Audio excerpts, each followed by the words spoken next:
thì vào dòng hương liang phục chơi bên tục tê bên tục là thả lỏng tê con thì vào chơi hiện giờ có là picnic tụi nào thì xin harap khẩu tắc tắc mera bồi không là tăng hệ thì vào sẽ set hồ dòng rem tắc tắc set hồ chặt tắc không là hero sẽ volleyball back nặng không là cái thì nên việc nào bên cạnh cái giờ sẽ là đồ nặng đâu thì vào thì phạt cái điểm là giống sẽ sạc họ sẽ thì nó sắp vào vẫn chỗ là hết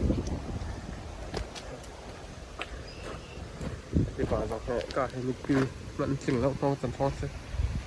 để cả dọc cục chân tay đẹp chân thế cả hệ luôn tắc đinh sẽ xong cái kinh này tạo luôn đi dọc hệ xiang thêm đi dọc hệ xiang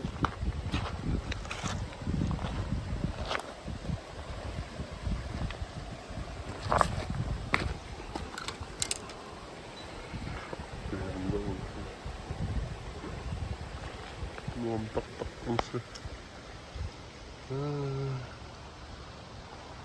college motor sudah siang tak tak